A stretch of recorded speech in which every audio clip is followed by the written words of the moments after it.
So in OPTIS, and you may have already seen this, there are 3 asset types: vehicles, obviously, equipment, and real estate.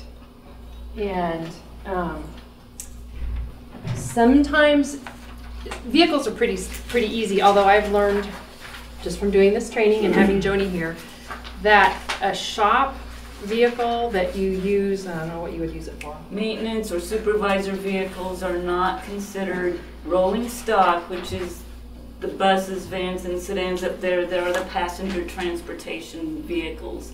So they'd be down here? Yes, we put shop and supervisor vehicles down in equipment because you can get grant funds to purchase them, but they're not rolling stock. So you just need to keep that distinction in your mind.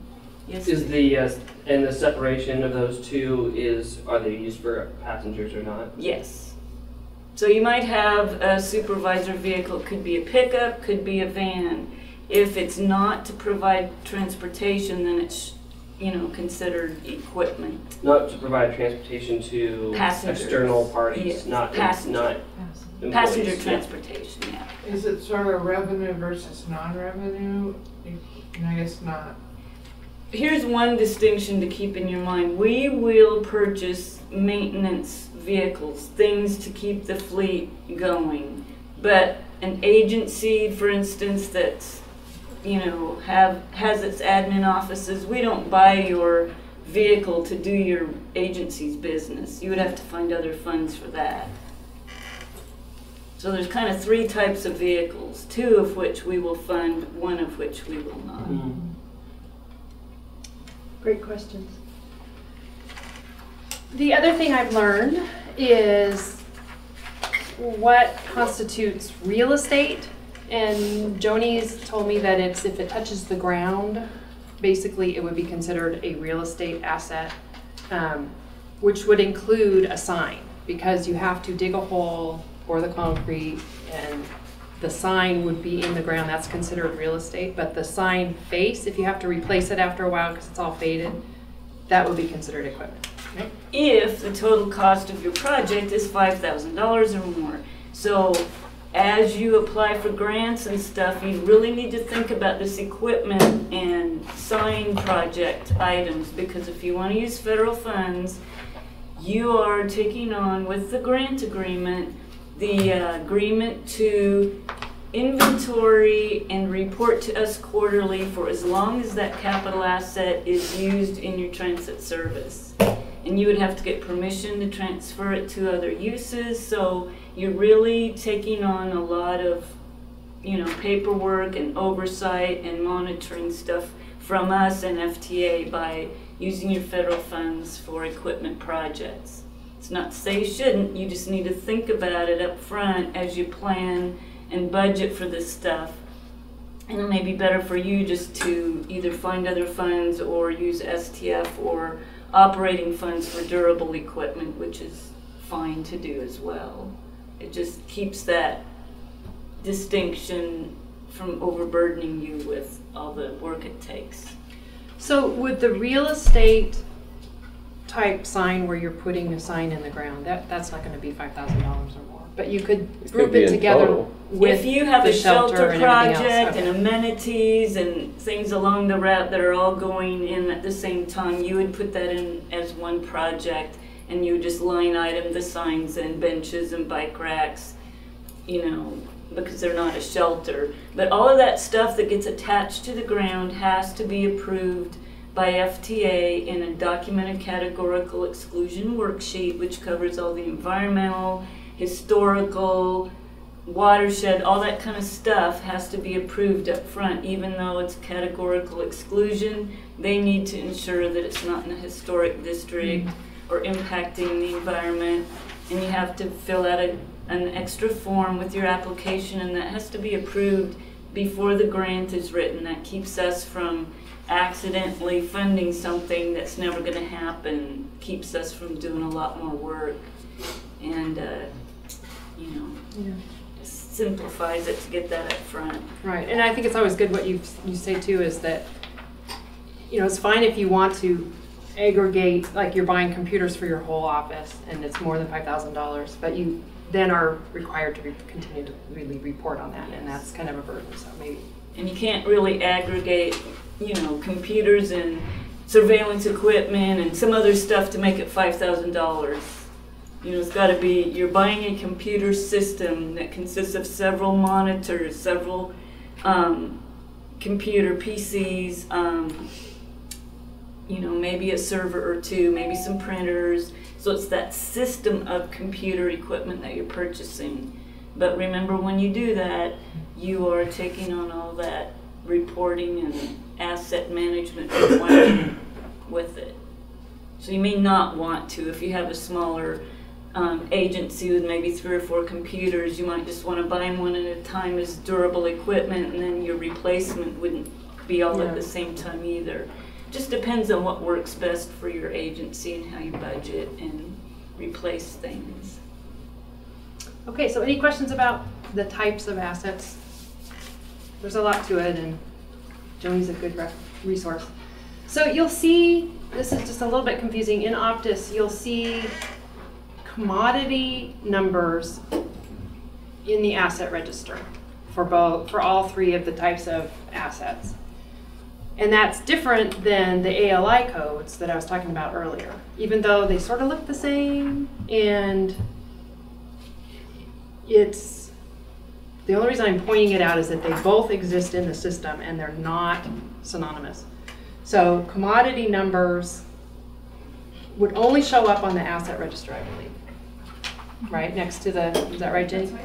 And then the ALI codes show up in your grant agreement details and payments and that type of thing. I'm not sure what the thinking was behind this numbering, but I guess we had to have a numbering scheme, and it's similar to that, but they're not the same. And I thought they were for a long time, so hence this slide.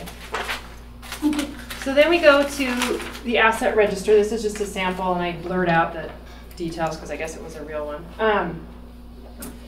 So when you look at the asset register in OPTIS, it separates out the 3 different types, and you'll notice that the equipment assets start with the letter E, real estate starts with S, shelters, I guess you could think of it, and vehicle assets start with a V. So when you want to view your assets in OPTIS, you go to Asset Search. If you want to, you can refine your search by choosing which type of asset.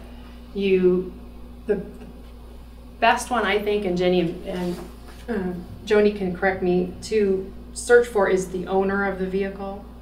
And then so you would, across from owner, you would click on the find right here, and it would open up a screen where you could search for, I think that's my next slide.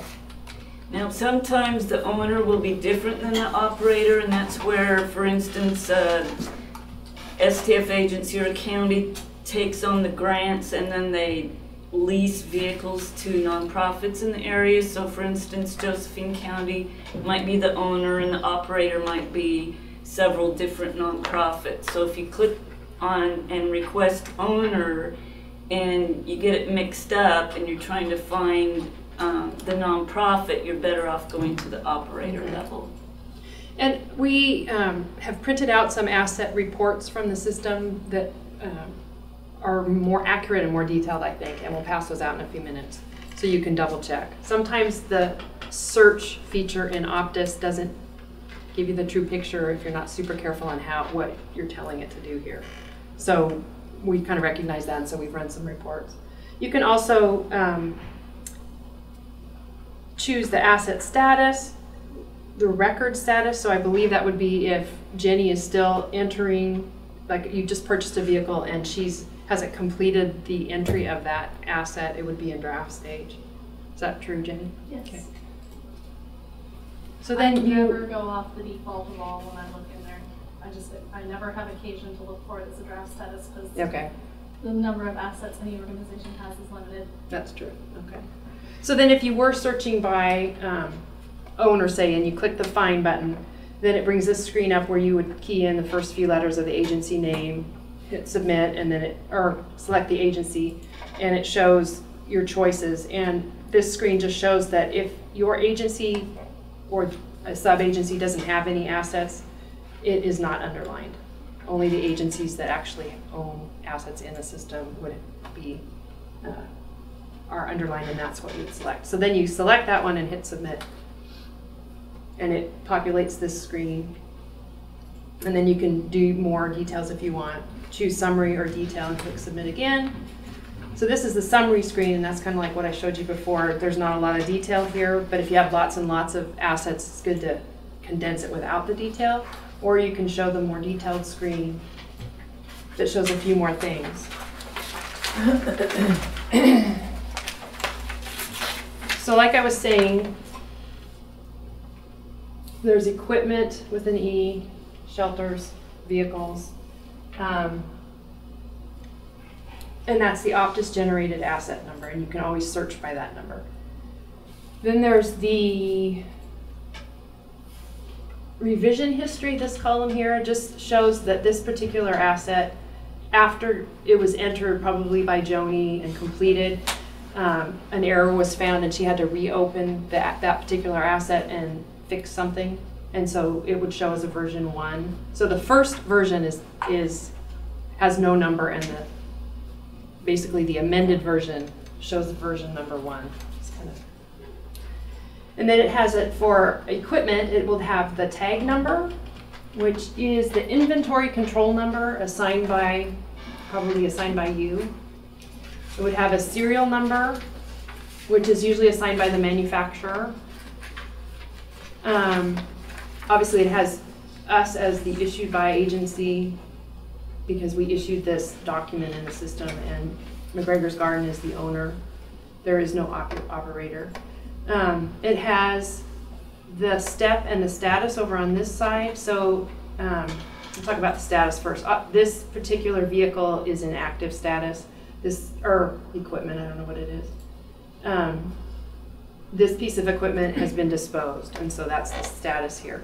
The step will either be change posted, or I think it's review change, is that right? So if Jenny had opened this up and was working on it, it would show review change here, meaning it's not a complete document yet, she's still working on it. And the reason you need to know that is if you go to do your quarterly report and you see your list of vehicles, it only shows the ones that are in change posted status, and you would not be able to report on that vehicle because somebody's working on that particular asset. So if that happens, if you go to do your quarterly report and you don't see all your vehicles, it might be a good idea to do an asset search, and you'll probably find the vehicle or the asset, whatever it is that's missing, will have review changed as the status. Too bad it doesn't just say done or not done, but anyway. It's Canadian. It's Canadian, that's right. We'll blame it on them. So that's what that is. And then it's kind of the same thing for real estate. You have your OPTIS asset number. You have your district lot number, which is the deed or parcel number or property ID number, usually found on the county assessor's document. And then the legal ID for real estate, these are just fictitious, is the tax assessment number or lot number, also found on the covenant document. And then vehicles are the easy one because you have your OPTIS asset number and then a plate number and a VIN number. And this is one of the reasons why assets are so time consuming, is there's so many of these details that have to be looked up and entered and whatnot. And if you ever get to wondering, because your vehicle titles have 2 VIN numbers, it's the chassis VIN that you would go by. That's the one that never changes. You might replace an engine, for instance, or the body or body parts, but the chassis VIN is the one that always stays the same. And that's important to know for sure. Okay, so that's the OPTIS asset register. And then you'll notice when you actually open up an individual asset. So if you went and clicked on one of these, see it's underlined, so that's a link. You click on this and open up that particular asset document. You see something like this, and it has all the information. This particular one, I can tell, down here in comments it says original load from Excel file. So this is what I talked about at the very beginning of getting the assets in, we just took Joni's spreadsheet and somehow, I didn't do it, but got it in the system. So it's missing some of the things that you might see if Jenny had entered it herself, like the model number, original value, the original odometer. A lot of that we didn't necessarily collect that information at the time. And the installed date, we just made it the January 1st of whatever year of vehicle it was. So we know that that's not true, but we had to put something in. Right.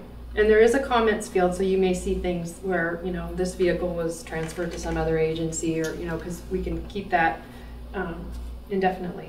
It also doesn't have the file number, the central file or the agreement number that this particular vehicle was purchased under or through. Well, not there, but with the load, what we did was, that's the federal grant, and Oh, right here.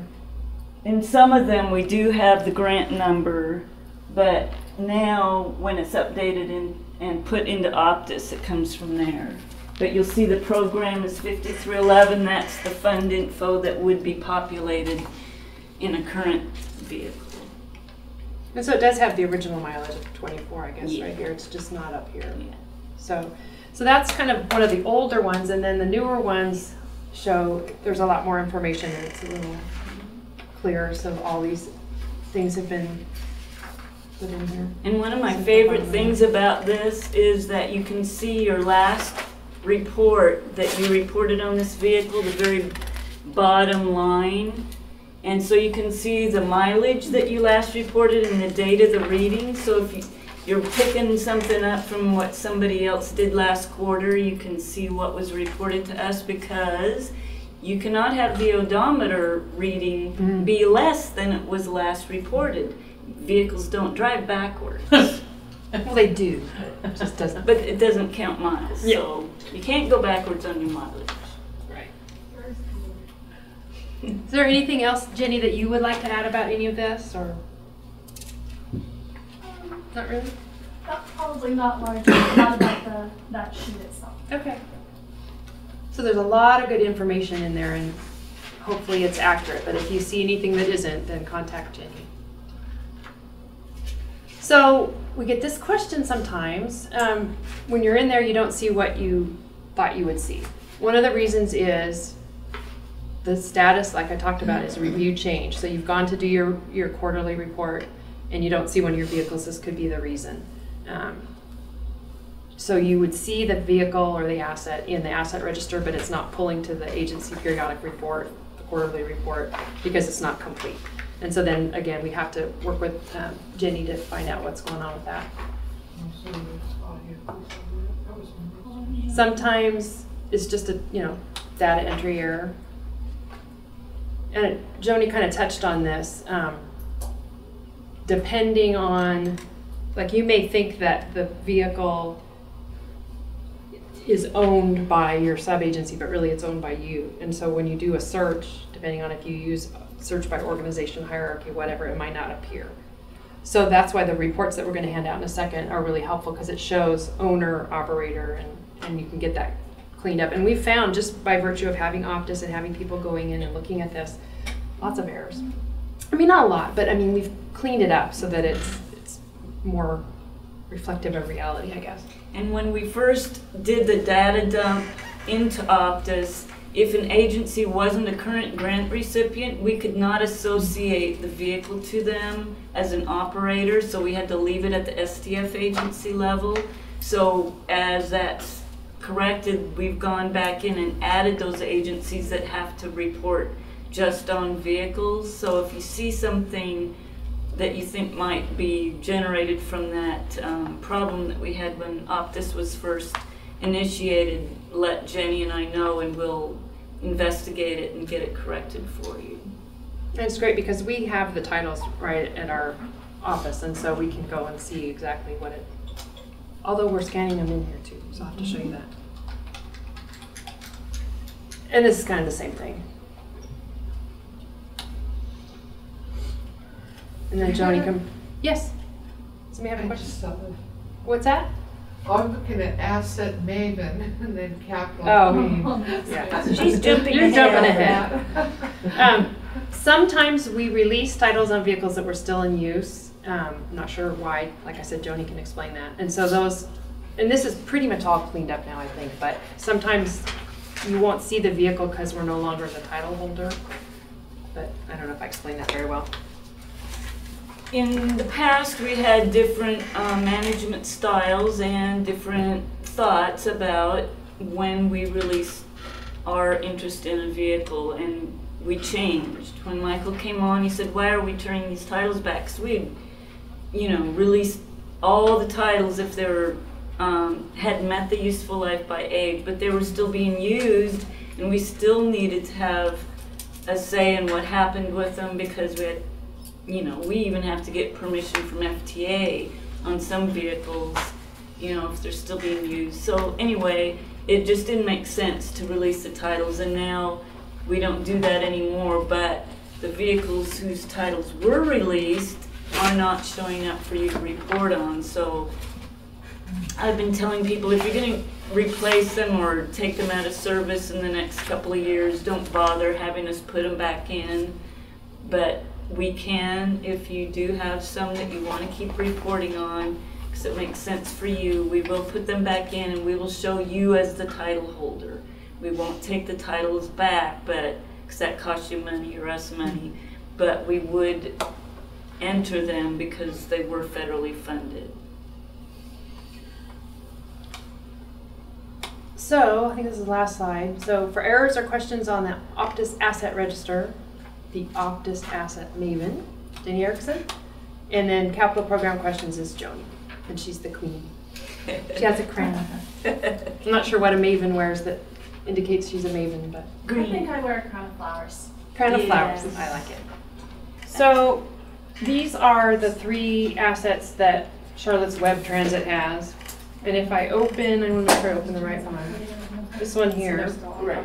So I'm just clicking on the underlined number.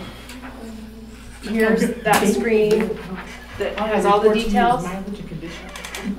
And then if you go to maintain attachments, you can see, let's try it this way. And this is a real title, so pretend you didn't see it.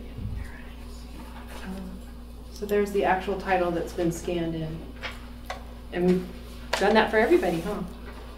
Well, Pretty much? no, but if it's a recent vehicle, last Okay. year and a half, then Okay. it should be there. And then Okay. as we edit them, when we can, we add them in, so I thought we were scanning them in black and white so that, we are now. okay. Because that's true, you could print that. But it's illegal to copy titles because they are a financial document. Yeah. Right. Let's look at this actually. That's it. So since people are holding these reports, I want to tell you a little bit about what you're holding. The ones on legal are, when I run an asset report for your agency, I can run it as a PDF or in Excel. So often I'll do it in Excel so I can manipulate it a little bit for you. So that's what I ran in Excel, and it includes hierarchy, but I probably took out some hierarchy that I thought might be superfluous since we were talking about the vehicles you own and operate. The ones on the letter size are just a straight hierarchy report. So it's more like what it would look like if I just dumped it from OPTIS and didn't do anything to edit it for you to try to make it clearer. In both cases, I've done some highlighting on the ones that are disposed, because a lot of times people will say, hey, we don't have this vehicle anymore. So if it says disposed, that means it's not something you have to report on anymore. And you may find errors as you look through your inventory, and we can talk about those as we go on in the future. The other reminder is when you look in train, the statuses for things will probably be different because the data is not current. So as you practice, it'll look different, but what I gave you was what's from the live system. I don't know how this was taught. So did everybody hear that? Do you have any questions about what you're looking at? I'm just opening one of the reports that, this is Sunset Empires. Thank you. So handy. So, Does that help? so for the disposed, even though they still show up there forever, but you just don't report on them? Is that- Okay. Yeah, they stay a part of the asset register, but they just, the reporting requirement stops. Because we have a lot to be disposed of in the last year. Mm-hmm. So I just need to make sure that we report on the right amount, the right ones. So we've run these, and it was just yesterday or the day before, so these are current, out of production. Anytime you want us to run another one, just let us know. Jenny, I think you can run them. I can run them, yeah, I do that all the I time. can do it, Ivan can do it. So, Jay, if you are getting through the process and you've released vehicles and we gave you the title and you got them shunted off to another agency and you're seeing them as active here, you need to email Jenny or I and we can change the status for you so that you don't have to report on them anymore. Yeah, I was gonna go check on all these. Now, one thing we might do is if you transfer them to another transit agency who is still using them in active service, what we would do is change the association from Sunset to whoever took on the vehicle, so it would no longer be active for you, but it would be active for whoever you transferred it to. So ours would say disposed for us, or it just inactive? No, it would not show on your report anymore because it's It wouldn't be on this at associated. all. It would move to Move. whoever took the vehicle on. So for instance, when we just, the hybrid bus Yes. is not on here anymore at all? Right, because it went to the other agency, and so we showed that with the title change and everything. Okay. So it went to that agency that took it. Now, and I believe we got the titles from you already of some old scrap buses that were sitting in our yard. We just disposed of those. Mhm. Do we need to put that on here, or since we already have the titles from you? You they're would, already been you would disposed? report in your next report, you would change it to out of service and the disposal date, on the bottom of your agency periodic report. When you report on your vehicles, you would change the status there, and then that would trigger us to change it in OPTIS, or Are would you it seeing those old I ones don't know here? which ones they were. Okay. I just know that Or- operations manager said he just disposed of a couple. Oh. That we had already planned on doing that, but they finally went off the lot just a few weeks ago, and so I don't know if they're already in here yet or not. If we've released the title, the status should already be set to dispose. Oh, really? But Okay. you can still, if you have data you want to still report just to say what happened, you can always put that in the optional agency narrative on your periodic report, which we'll talk more about tomorrow. It might be one of these old ones here that already say disposed. Yeah. Might be one of these, but I'll check. Thanks. You bet. So Joni's here for a few more minutes. If you have other asset questions, capital type questions, anything you would like to ask her, even about capital grant agreements or what's the future looks like, or I have a quick question, Jenny. We have some vehicles that we got directly from the FTA and the FTA funded. I see that 2 of them are listed on here, but I just purchased another one. Do you want them listed on here? If they were purchased by the FTA, just so you know what's sitting in our So you got inventory? 5309 funds or something? They Directly. should not have been titled with us on the title, so that was an error. Okay. So if you titled them incorrectly. Well, I have no idea who, well, If we if are. I on the- did it, it was If done. we were on the title and we Incorrectly. shouldn't have been because you didn't have a grant agreement with us, then, we'll have to investigate it, but you need to give us the year, make, model, and VIN number so that we can pull up all of our information on that vehicle. And Okay, if yeah, it was done far enough back. I went to look to see if there's not a title scanned in or anything there, like 2008. But we can pull all that information and investigate what happened. We tried to clear that out as much as we could before we went to OPTIS, but never got Okay. figured out. one thing some other people have suggested is, I don't have it up anymore, but when you have the Excel spreadsheet up, that's a live Excel spreadsheet that we could email to you.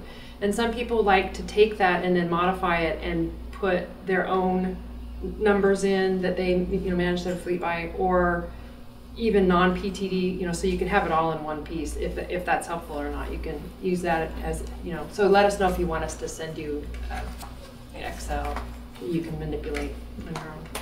Super easy. But eventually you'll be able to have all that in OPTIS. It's just not happening now. So, and it does help to have a cross-reference that, here's you can put the OPTIS number Or even take your own spreadsheet and just put the OPTIS number in so then you can cross-reference, whatever works.